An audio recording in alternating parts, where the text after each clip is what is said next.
Can AI predict breast cancer before it forms? The FDA thinks it can. So, for the first time ever, the FDA has authorized an AI platform to predict breast cancer, not just detect it. The platform is called Clairity, and it basically analyzes mammograms and other clinical data to forecast a woman's likelihood or risk of developing breast cancer up to 5 years in advance. This definitely goes beyond what radiologists can do today, offering a proactive tool for preventative care rather than just a reactive treatment. The model was trained on over 77,000 mammograms for women of, different backgrounds, diverse ages, diverse ethnicities.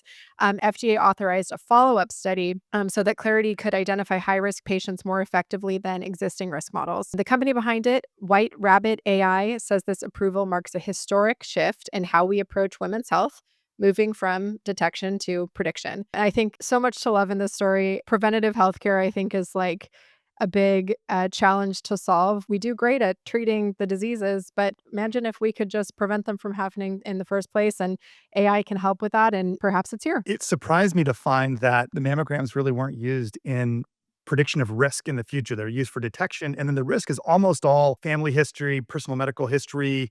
And this was the first chance where they're using it to not say, hey, we see this, but we see something that humans don't detect, but that indicates a valid prediction of higher likelihood of developing cancer moving forward. That was a fascinating reality.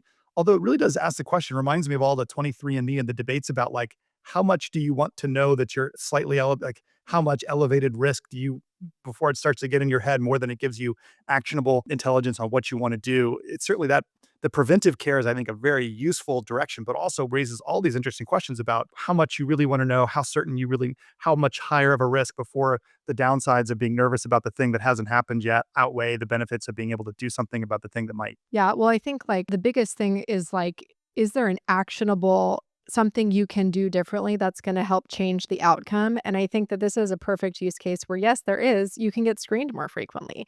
Because the biggest problem with breast cancer is that it's detected too late to actually do something about it. But if it's detected earlier, outcomes are much better. And so if you know that you have this high risk factor, maybe you are not the kind of person that can do an every 2 year mammogram. Maybe you need to be doing it more frequently than that, right? We can sort of target our healthcare spend on high risk patients are screened more frequently, lower risk patients are screened less frequently, rather than if you're over 40, this is the plan. And if you're over 50, this is the plan. Like that's a pretty blunt cutoffs. And Yeah. there's a lot of nuance that's missed in that. So I think that that's the big thing. And certainly, you don't want to just tell somebody this is all your risks and go have nightmares about it. But if it can actually change your behavior, that's pretty amazing. Yeah, if there's really things you can do about it, that's one of my concerns about the 23andMe. There are so many things. Okay, you're 20% more likely to develop X, and you go, there's no treatment, preventive care, there's nothing you can do about it, and then it just sits in the back of your mind. But you're right that this is a great example where there's a very clear course of what you can do to improve your outcomes, whether you develop cancer or not. That you can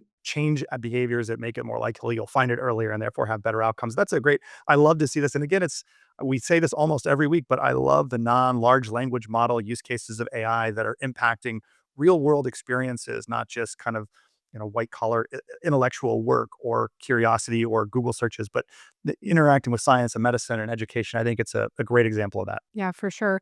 Well, while we're talking about the FDA, let's continue talking about the FDA.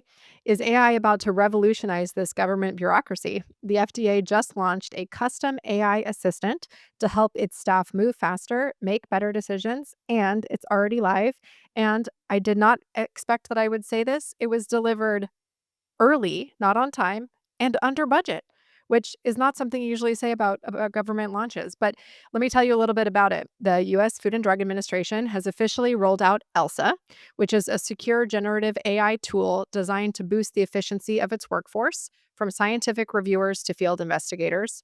It's built in a high security environment. Elsa will help staff read, summarize code, and even flag safety issues without compromising the confidentiality and sensitivity of medical data and regulatory data. After a successful pilot, the FDA fast tracked deployment and is already seeing productivity boosts rather in areas like clinical protocol reviews and inspection prioritization. Elsa is not just a chatbot. It compares drug labels, summarizes adverse events, generates code for internal tools, and according to the FDA's new chief AI officer, this is just the beginning. So, pretty cool to see regulatory innovation. I thought this was awesome to see regulatory innovation coming, and the use cases are so great. People worry about, are we outsourcing government functions? But you're really going, hey, we got a bunch of people. I mean, everybody knows the FDA's review process is slower than we would like it to be. It takes more time and effort to review drugs or treatments. And the idea that we could accelerate the work to augment the people, the scientists working at the FDA to do that important work, make their jobs easier, take some of the grunt work of reviewing a bunch of old stuff or making data or the code they're talking about, I think mostly is looking at data processing and analysis and able to extract data from a bunch of places and then integrate that data and look at new questions. Really cool that they're leaning into this. And it just does remind me that for all the people that think that they can wait, like if the FDA is here doing it for their scientific review process, like you got to get on how you're using this stuff because you would have thought this would have been not only would the government be slow, but someone like the FDA would have been slow within the context of government. And here they are launching Elsa. I also love the name, good name. Just I can't think of anything but Frozen when I hear it. But I thought it was a fun name for their tool. Pretty cool development here. I wonder what person with a 4-year-old child named Elsa, because I thought of Frozen also, of course.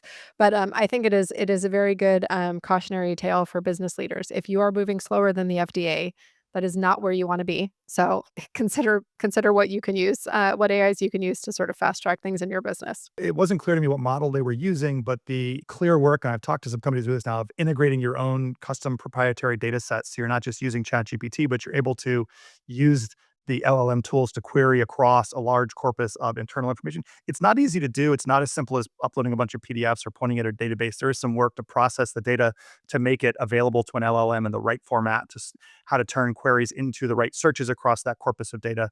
But it's really valuable. And I think that leaning into that, it's a good example of where you can add a lot of value beyond just, oh, they could use it to write emails better or to review drafts of reports. But how do I take it across my unique data set and make these same kinds of capabilities possible? And they're doing it on obviously very sensitive data. So most companies not as sensitive of data that has to be processed. So I think a good pointer in where everybody ought to be heading.